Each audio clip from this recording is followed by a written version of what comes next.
All right, guys, we're back.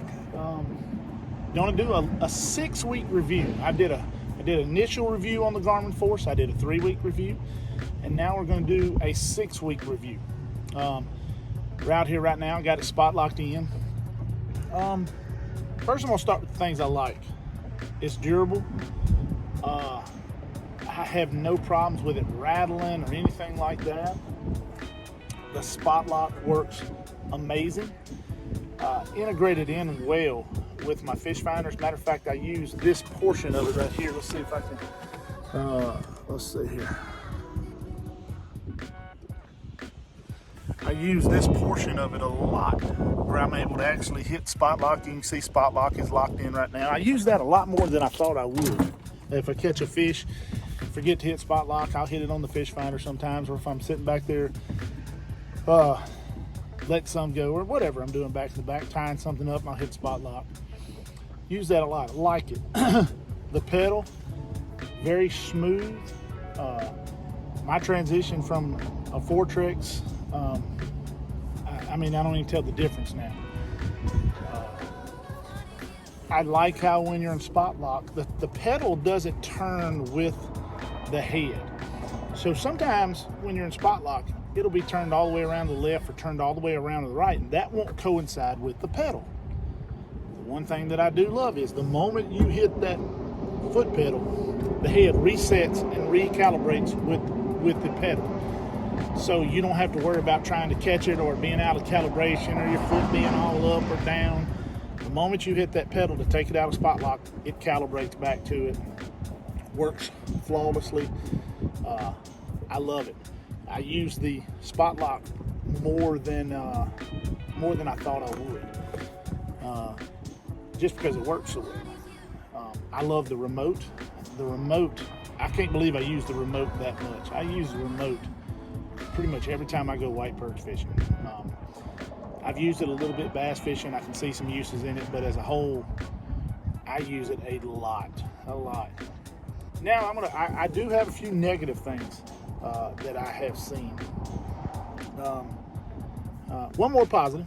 If the head does turn too far or it meets with a lot of resistance, for example, if it's on the bottom and it won't turn, you're trying to turn it, it will beep and kick itself out.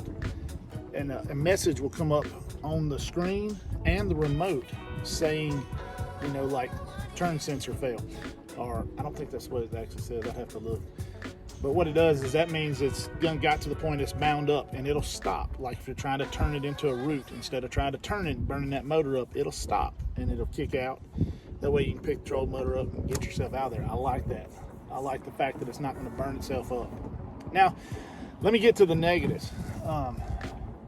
Couple negatives that I say. The spot lock. I do love it. But and this happens a lot. I've seen it on other trolling motors also, but I'm doing this trolling motor. When it's not real windy, that head gets busy. I mean, it's busy. Now it's very accurate even when it's not windy, but it gets busy. It's constantly trying to adjust. I have turned the gain down on the remote, and that has helped. It's not near as busy as it was, but like I said, the reason that is because there's no wind, and so it's constantly trying to make any minute adjustment as it floats off of that GPS point. It's not really a bad thing, but it's easily adjustable with the gain. You can turn the gain up higher if you want it to be really super, adjust a lot. I turn my gain down to 1 because I don't want it that busy, especially when I'm white perch fishing or whatever. The second thing is kind of, it's not a major thing, but it's, and I'll show you. Let me grab this pedal. You don't have to excuse the pink on the pedal. I somehow managed to spill a whole deal of crappie niblets. The one thing I tell you about the actual button to push is it's very low on the pedal. So sometimes you can't, like when you're not looking at it, if you get your foot over on this side just a little bit, you'll feel like you're on your pedal and you'll be pressing. And it doesn't seem like that much, but it happens a little bit. You'll be pressing on the button knob over here thinking you're pushing, nothing's happening. It's because this button is so low that sometimes you don't feel your foot on it, or you can't feel for it. And so that's taken me a little bit of getting used to, but in terms of that, that's the only other negative that I have found. I still have the same set of batteries in there for about 6-7 weeks now. I ain't seen no drop in performance. Works good to me. They link up fast. The head links up fast. You turn that button on and it's on. And so, I mean, we're pretty windy right here, and I've been in the same spot for a good bit of time, and it's not moving around. I mean, you may see the trees floating, but I'm moving too. So, but I do know that it hasn't moved because there's a tree right here beside me that I'm looking at, and it's perfectly in the same spot.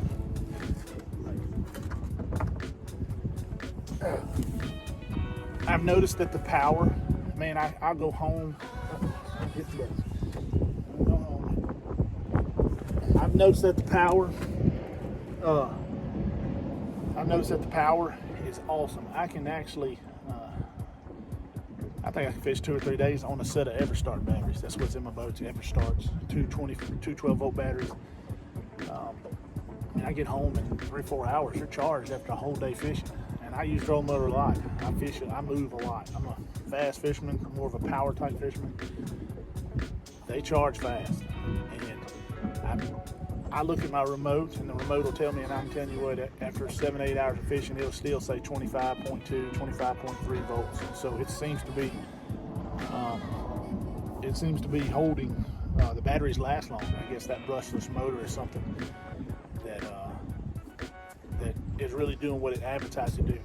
Also, that brushless motor is very quiet. I'm not much of a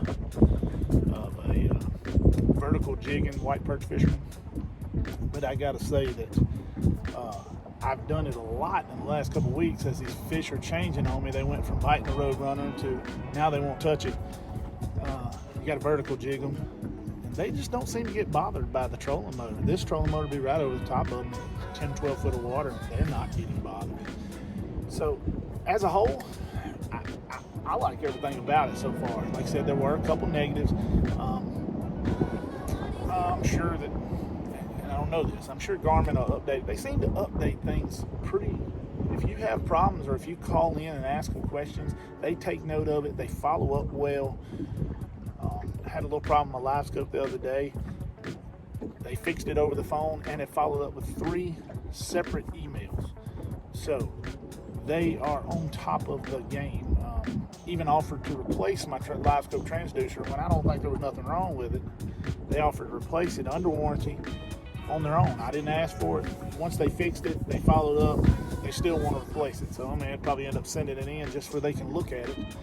That's what he said. He just wanted to look at it and see if they could fix something or make an improvement on it. So, but so far, loving everything about it.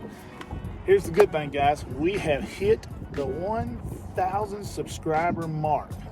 So what I'm going to do is that I'm going to put out a video very soon, and we're going to have a little 1,000 subscriber thing.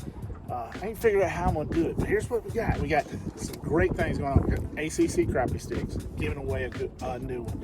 I'm thinking we're going to give away a 7'6" one. That's the one I love for sniping. It's a good rod. I'm going to give away 7'6". I'm going to give away 5 packs of slot limit baits. It's a guy out of West Monroe. He works with me at the paper mill. He contacted me and asked me if he could throw them in. Yes, he can. And I'm going to give away, let's see, probably going to give away a spool of sniping braid. I'm going to do this. These are stuff that I bought on my own except for the slot limit baits, just to show the appreciation for hitting 1,000 subscribers. Pretty pumped about this. We did it. Now we're going for 1,500, 2,000. I'd love to have this thing at 30, 40,000. That would be awesome. So, guys, like the videos. That's the biggest deal is that people will watch the videos. I get thousands of watch, and it'll be 25 likes. I need to like it. That way it pops up on the algorithm more. Like the video, subscribe, leave comments. Tell me what I'm doing wrong. Tell me what I'm doing right. If you think I can do something better, tell me. I will do it. But I'm loving the trolling motor so far.